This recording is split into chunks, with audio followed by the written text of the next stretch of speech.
and welcome to a crypto market update. I am Sam McCullough, and we're going to take a look at the markets. So yesterday I described how you would use a Fibonacci to understand where certain points of reversal could be. And I showed that based on this last move from around 4,950 all the way up to 9,070, the 38.2 retracement was right at the 7,500 level where we bounced. And if we continued further, the next level that I'd be looking at is around 7,050. So on the daily, we're going to take a look at the hourly today. We're going to take a look at a 2-hour chart, 1-hour chart. One thing that I want to go over today is just being able to identify channels. So we can draw channels pretty easily by looking at the primary areas of trade. And the way that we can do this is just eyeball it at first to say these are the primary areas of trade. And then after that, one thing that can be added on is a volume profile. So this is volume profile, and volume profile shows you the amount of volume traded at certain levels. So I said previously in the video that horizontal volumes are always more important than vertical volumes on the day. So because horizontal volumes tell you where prices are being traded. And we typically see these horizontal volumes spread out in a distribution pattern. And the distribution pattern is typically like a bell curve. And let's pull up the bell curve. Here is a bell curve. Yeah.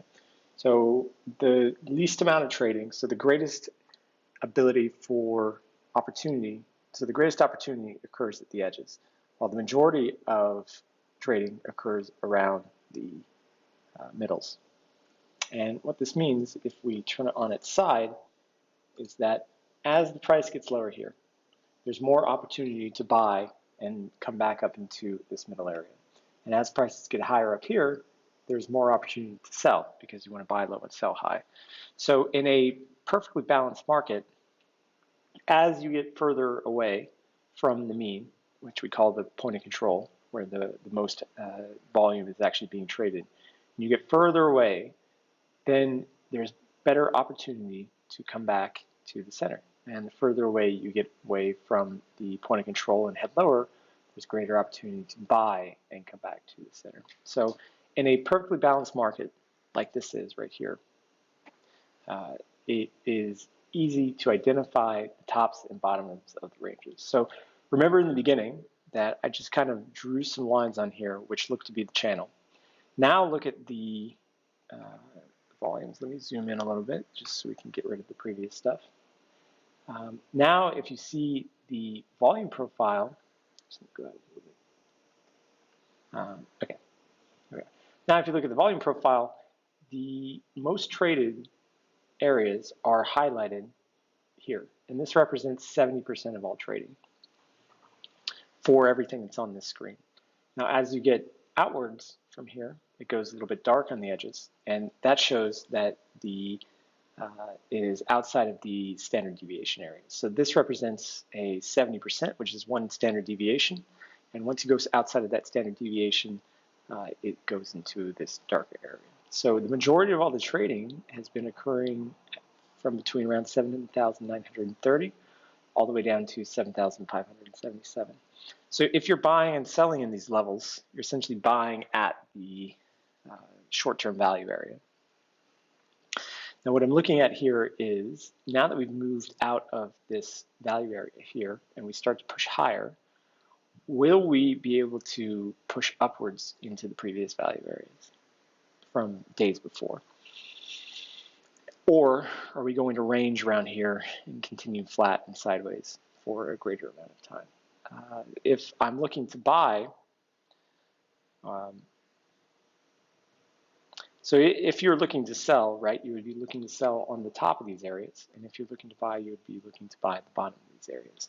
So as this pertains to the trade that we made yesterday, this fictional trade that I made, if you were selling up here, continue to sell in this area, you would be able to shift your risk reward higher.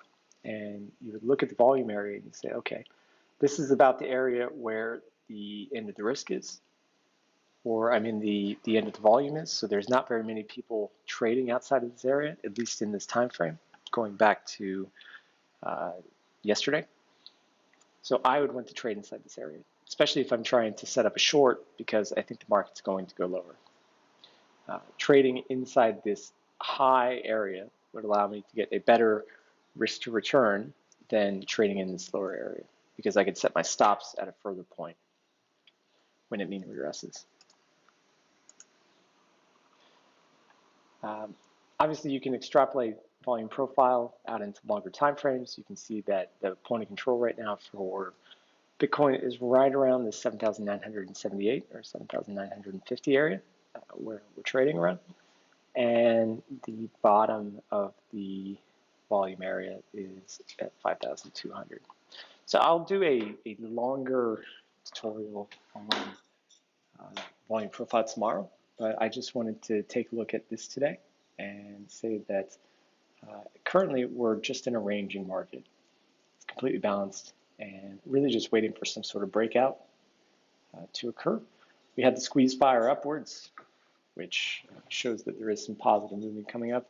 I'd like it to squeeze back again and come back into this area, especially if we're looking for a short, which with fictional trade we are looking for a push down to 7,000.